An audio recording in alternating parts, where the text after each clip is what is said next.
também contribuiu para estimular exportações, inclusive de manufaturados.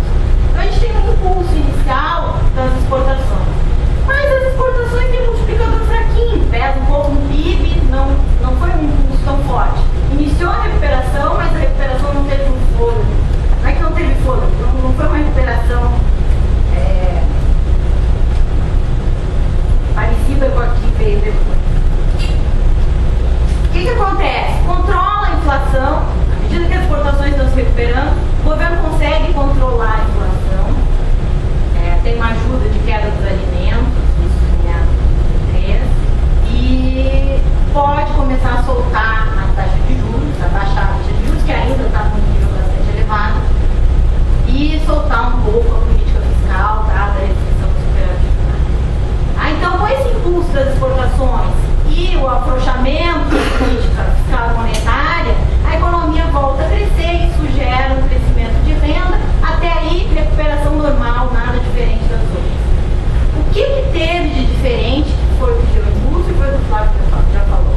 No início se começa com o consignado e depois se expande o crédito em várias outras modalidades. Então aquela expansão inicial de renda, ela foi potencializada pelo aumento do crédito, inicialmente consignado.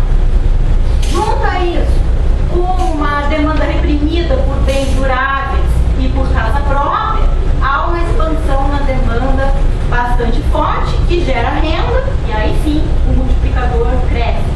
Aquele multiplicador que era pequenininho passa a ser um multiplicador grandão. A renda cresce, à medida que a renda cresce, o salário mínimo, junto com a política de valorização do salário mínimo, também aumenta o poder de compra. Isso, por sua vez, aumenta a capacidade das pessoas tomarem crédito, e aí o ciclo vai se reforçando. O que mais?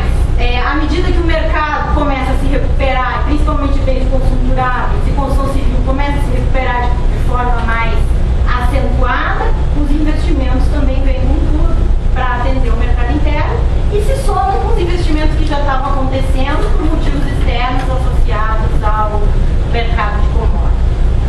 Então o ciclo se reforça, começa com um aumento de renda, que é potencializado pelo crédito, que é potencializado pelos investimentos, que aumenta a renda, que por sua vez aumenta a capacidade de tomar crédito e assim sua parte.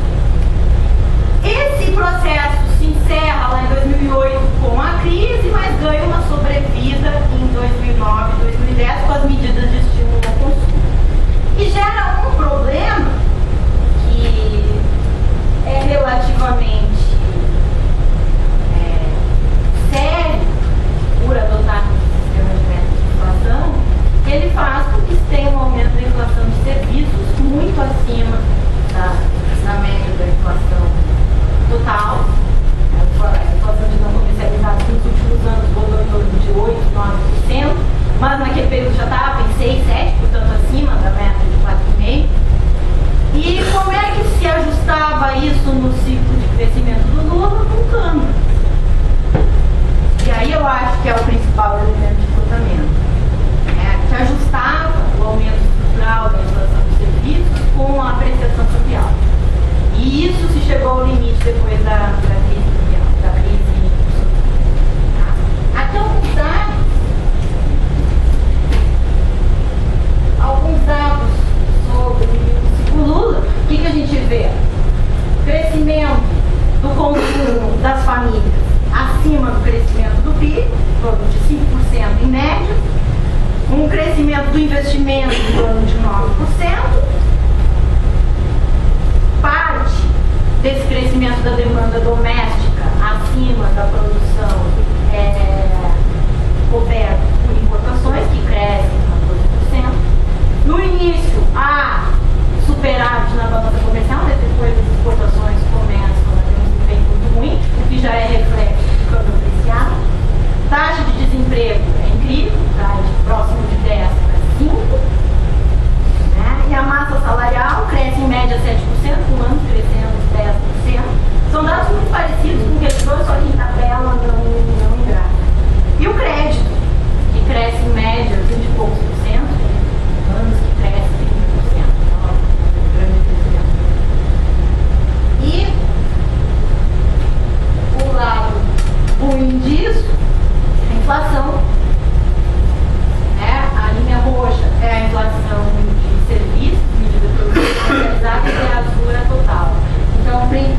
principalmente ali a partir de 2005, 2006, começa a ter esse descolamento, a inflação de serviços começa a crescer mais que a inflação total, e isso reflete principalmente o câmbio. Quer dizer, a inflação de serviços reflete a distribuição de renda, o aumento de salários, o aumento do consumo, enquanto o resto da inflação compensa a inflação de serviços, é neutralizado. Bom, e claro, com o câmbio apreciado, começa a ter evidências de desindustrialização, especialização da pauta, o Brexit explicando que está com a holandesa, né? Então, uma série de problemas ligados à questão cambial. O que seriam, então, esses elementos de esgotamento? Eu coloquei com um ponto de interrogação, porque para mim não está exatamente claro se eles teriam se esgotado. Também não está. Primeiro é a crise internacional, mas a gente vai olhar os dados, teve uma grande queda tanto do comércio quanto da produção mundial a partir de 2009 e depois recuperou. É claro que o crescimento não está tão alto como estava antes, né? Se antes o comércio mundial crescia em torno de 6% em volume, agora está crescendo em torno de 2, 3%. A produção mundial também está crescendo num ritmo mais baixo, mas o fato é que está crescendo. Tem muita volatilidade, tem o euro desmancha, o euro não desmancha, a economia dos Estados Unidos vai, tem a crise fiscal, não tem, né? Tem muita volatilidade em função disso, mas em termos de crescimento, a situação não está tão ruim assim. Isso se reflete também no fato dos preços das commodities estarem num nível ainda bastante alto. Certo? Então, eu acho que a crise internacional nos afeta, mas não diretamente pelo canal crescimento, afeta o canal crescimento, mas não precisa ser algo tão sério. Eu acho que nos afeta mais porque os países desenvolvidos estão crescendo muito pouco, e os países em desenvolvimento, China principalmente, estão loucos por buscar mercados nos outros desenvolvimentos que tem mercado doméstico crescendo. Então eu acho que a crise internacional está acontecendo agora, a partir de 2010 em diante, nos afeta muito mais no sentido de penetração de importações da nossa economia com um preço muito mais baixo.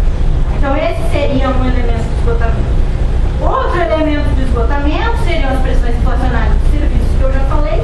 E um terceiro elemento de esgotamento seria um comprometimento relativamente alto da renda das famílias, que limitaria a expansão do crédito e, limitando a expansão do crédito, também limitaria o crescimento do consumo, principalmente o consumo de bens duráveis. Então esse seria o diagnóstico de esgotamento, e eu acho que esteve associado com o novo direcionamento da política econômica que foi feito com base nessa avaliação.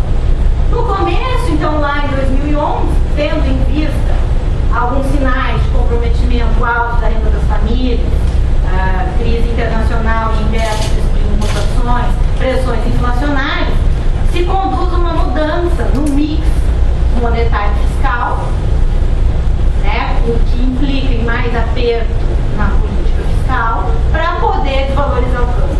Passa a ser imperativo ter uma taxa de câmbio um pouco mais desvalorizada para segurar a entrada de importações que estaria vindo com a crise internacional. Só que para conciliar essa taxa de câmbio mais desvalorizada com uma inflação na meta, ou pelo menos convergindo na meta, se avaliou que tinha que segurar tanto na política fiscal quanto na política monetária. Mas juro e câmbio estão imbricados. Então, para poder manter a taxa de câmbio desvalorizada, também não podia subir muito a taxa de juros, e por isso se lançou mão das medidas macroprudenciais.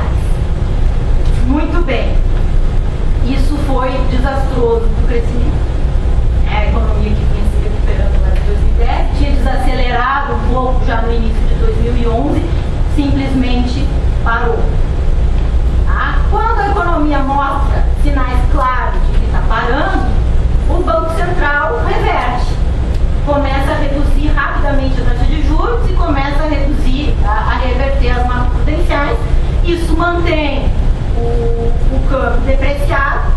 E a ideia agora dos juros nessa reorientação é, de um lado, ajudar na manutenção do câmbio em 2 ou mais, certo? Ajudar também na continuidade da expansão do crédito. Por que a continuidade da expansão do crédito? Porque mesmo a renda das famílias tendo atingido o comprometimento da renda das famílias tendo atingido um nível elevado, se houver queda dos juros, é possível que se mantenha o crescimento do crédito, mesmo e mantenha o comprometimento, sem necessariamente aumentar a inadimplência. Então, a queda dos juros, de um lado, ajuda a manter o câmbio no nível mais depreciado, ajuda a continuar a expansão do crédito e esperava-se também que fosse estimular os investimentos, o que ainda não aconteceu. Além disso, o câmbio depreciado e o juro baixo significam que as pressões inflacionárias podem acontecer, ou aquelas pressões inflacionárias que vêm de fora, de choque de alimentos, ou a pressão inflacionária que vem da inércia, vai ficar mais difícil de ser combatida, e aí entram as variáveis exógenas que o Flávio colocou, que são as desonerações, tanto da energia elétrica, queda do preço da energia elétrica, a desoneração da folha de pagamentos, que mais agora a desoneração da cesta básica, são variáveis exógenas para tentar dar uma segurada nos preços e, ao mesmo tempo, de quebra, aumentar consumo e competitividade. Então tem esse duplo efeito. De um lado, contribui para a inflação, de outro, contribui também para melhorar a competitividade. Por quê? Porque se chegou à conclusão também que não dá para desvalorizar tanto o câmbio.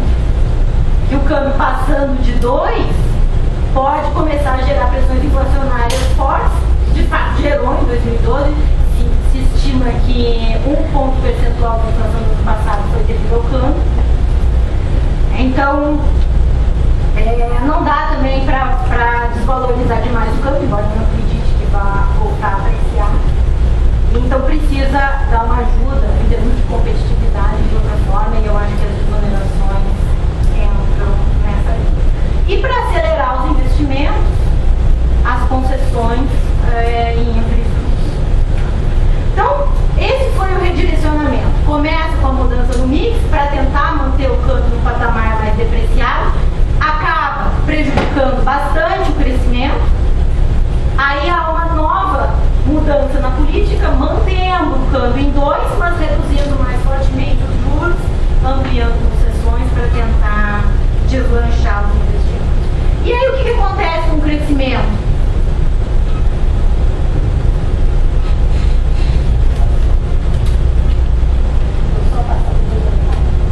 O que acontece com o nosso crescimento? Na verdade, começa a recuperar sim. Não é uma recuperação muito forte, não é uma recuperação próxima, nem próxima do que foi observado em 2010, até porque 2010 foi exagerado, mas já tem uma recuperação. É claro que a recuperação não aparece no número final por um efeito estatístico, o carry-over, que quando a gente calcula média contra média, esse crescimento não aparece. Mas esse gráfico mostra o índice do PIB com ajuste sazonal, trimestre a trimestre. O que a gente vê aí? Que vinha crescendo muito fortemente em 2010 e cresce ainda um pouco no primeiro semestre de 2011.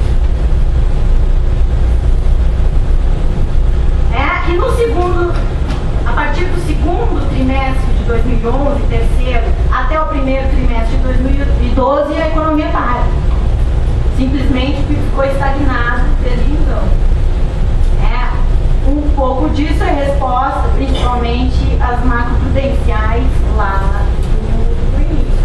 Depois que o governo solta isso, dá um tempo até a economia responder, e já a partir do segundo trimestre de 2012 começa a recuperação. É claro que não é uma recuperação muito forte, mas a gente já consegue ver ali um crescimentozinho. Se a gente pegasse ponta a ponta, daria 2,7, ao invés do 0,9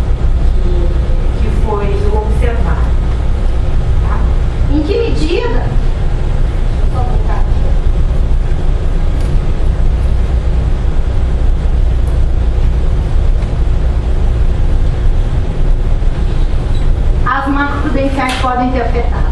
Aqui tem um gráfico com consumo de bens duráveis, algumas atividades de bens duráveis, material de construção, automóveis, peças e móveis e eletrodomésticos. A gente vê claramente ali na linha vermelha, em 2011, a queda que está nos automóveis e isso foi provocado. Depois foi revertido, os automóveis voltaram.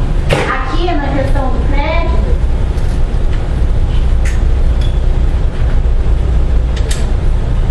a linha de tendência dá para ver mais ou menos, de repente com uma escala, uma mudança de escala daria para ver melhor. A gente vê que tem um arrefecimento no crédito ali a partir de 2011, mas agora também já está retomando. E o comprometimento à renda das famílias, também parecido com o gráfico lá do close, também cresce bastante ali em 2011, e isso também foi um dos motivos que a adoção de medidas macroeconômicas, mas depois se estabiliza e começa a mostrar um arrefecimento. O que eu acho interessante? A combinação desse gráfico com esse aqui. Porque o que a gente vê ao mesmo tempo?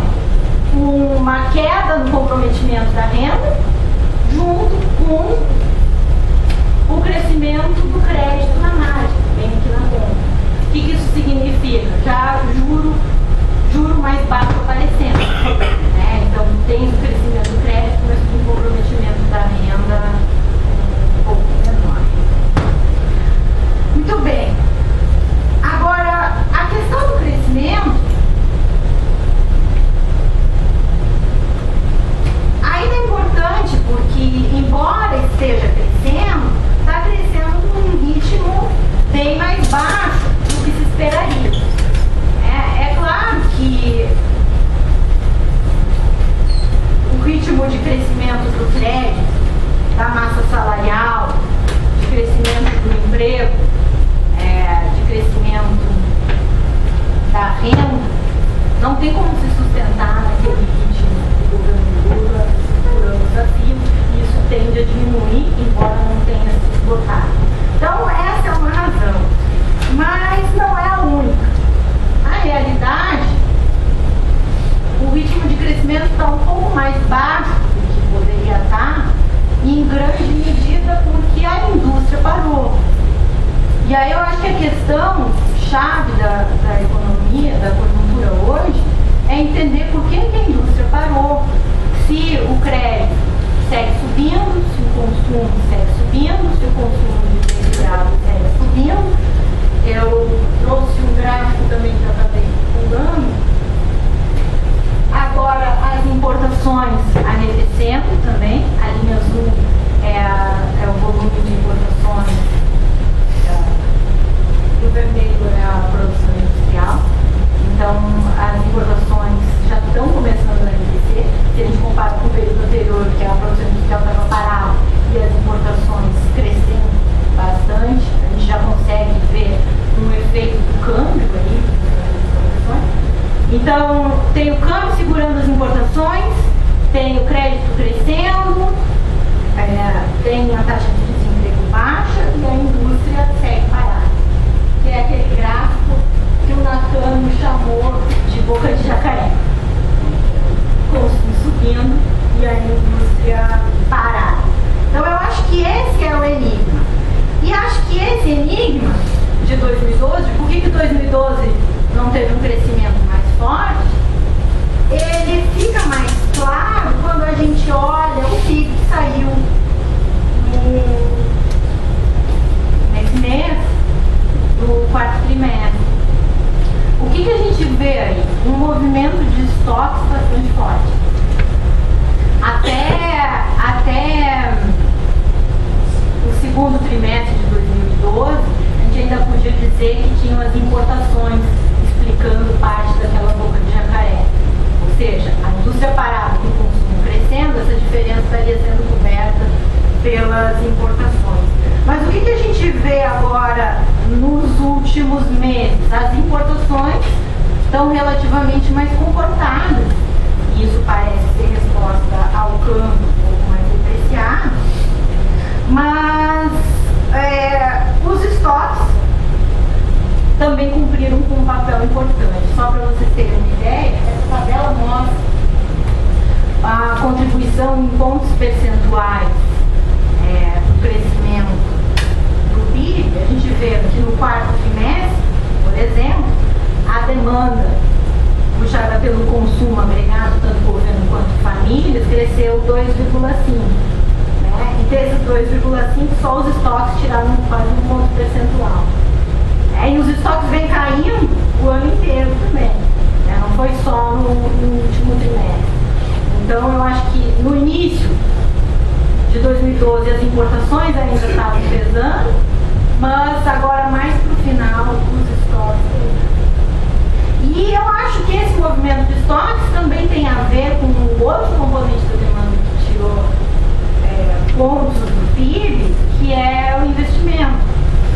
Ao que tudo indica, e aqui também está muito próximo do que o Flávio trouxe, ao que tudo indica, teve uma superestimativa do crescimento da demanda em 2010.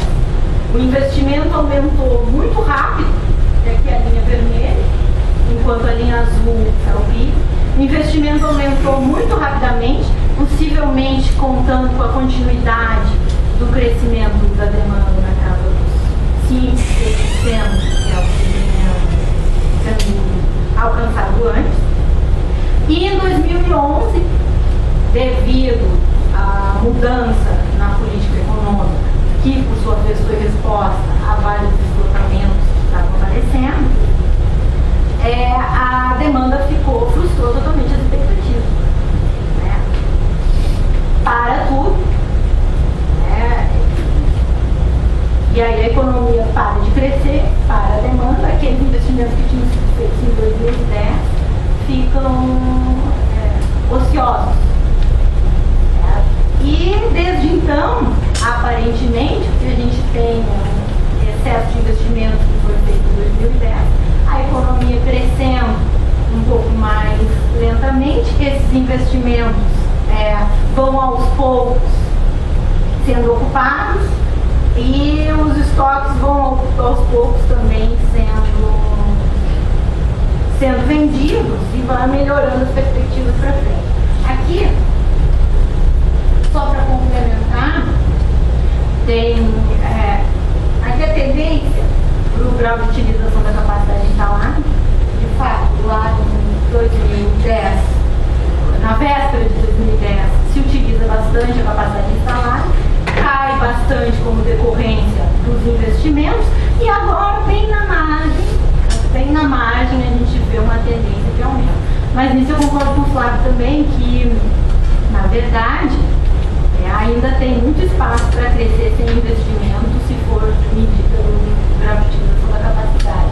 Na prática, o investimento, a retomada do investimento mais forte deve vir mesmo com a infraestrutura. Então, para finalizar, alguma coisa de perspectivas.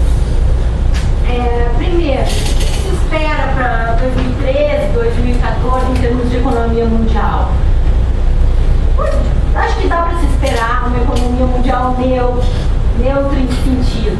Não é um crescimento espetacular que vai nos ajudar a crescer rapidamente, mas eu acredito que não deve também ser um cenário de tanta volatilidade como foi de 2012, com o perigo de desmanchar o euro, abismos fiscais no início. Imagino que nos Estados Unidos deve haver alguma solução para isso. Então eu acredito que a economia internacional nesse ano, e talvez no próximo, deve jogar no sentido de neutralidade.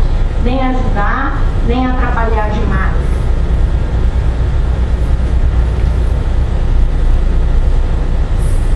Muito provavelmente deve haver uma aceleração dos investimentos públicos, até porque muitas obras têm que ficar prontas antes de 2014. Então eu acredito que a partir de meados desse ano e no ano que vem os investimentos, principalmente os públicos e esses ligados às concessões, vão acelerar.